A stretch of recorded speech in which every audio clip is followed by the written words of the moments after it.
18th, 2025. So we just did two things. We did a whip variation, actually two whip variations is what we did. First one was called the continuous whip. So show it to you and then we'll break it down. 1, 2, 3, 4, 5, 6, 7, 8, 9, 10, 11, and 12. So that one is you stop whip up to 4. We like try and keep it on the rail here. So we're talking about tapping back here on your 3 end, and so we don't round it off. 1, 2, 3, and it's important for the followers to stay in that hand, firmly connected to that hand and balanced. Then we step across on 4, and instead of stepping down line when we finish a whip, we're going to cut her off by rotating all the way around and stopping her there. So that's 5. And step across, bring her forward on 6, and we're going to do it again.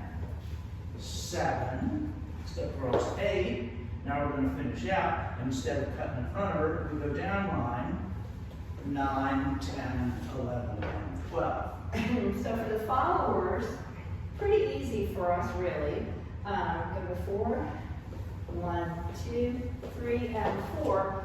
So my foot's right there pointed between his feet on 4. It doesn't move from that spot until I think 9. So on 4, 6, and 8, well, all the counts in between, my foot's right there. So this is 4. He rotates me around. 5. My weight's on my left. Step in front of her. 6. He brings me back up over my right foot on 6. Cross again. 7. 7, I'm on my left. Step in front of her. 8. Brings me back up on my right foot on 8. Get out of her way and center down line. 10, 11, and 12. And we just keep scooting backwards as we triple until we reconnect with him. One thing I wanted to say for the band just real quickly was we got this right, all of our leaders were getting this right, but when they were, you notice how we're at right angles here? Well, that's what every side's supposed to look like. So when I go across here, when I rotate her around, we're still going to be that 90-degree thing. My body is going to be facing, my chest is going to face across the track. Boom. Some of us were kind of doing like this. We were stepping in front of her, but we were going like this. We weren't rotating our chest, so we were this right angle. Just like in a regular whip. Right angle. Then we set it out. Okay, so that was that. Then we did a variation of a hustle whip. So we didn't get in the amalgamation, we danced them separately, but if we were going to string the two together, we would do a sugar push just to get our partner's hands and keep them. Then we kind of open the newspaper and do a whip. 1, 2, close the paper 3 and 4. And then as I step down line 5, I'm going to roll this over her head. 6. Bring her up on 7, 8, 9, and 10. Yeah, and ladies, followers, your footwork might vary a little bit from what I just did on 6, which is what he led.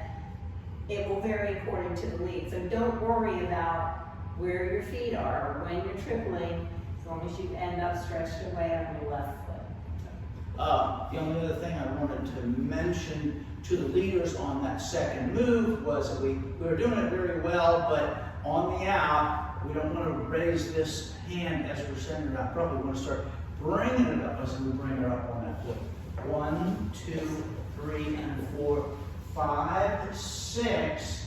And some of us are going 7, and then trying to raise this hand 8. So it's as we bring her up, this hand starts coming up and in between us and around and down. So it makes the transition smoother. So that whole pattern, if you want to dance that as a pattern with the sugar push in between, is 1, 2, 3, and 4, 5, 6, 7, 8, 9, 10, 11, and 12. Sugar push, 3 and 4, 5 and 6, and hustle whip. 4, 5, 6, 7, 8, 9, and 10. All right, we'll see you Saturday night. This Saturday, February 22nd, is Ed and Gail's Hustle West Coast Swing Night. Joyce is out of town, or not coming anyway. So Sean Brennan will be our guest instructor. Everybody loves him. So we'll see you at 7 o'clock for the beginner hustle lesson and then the dance.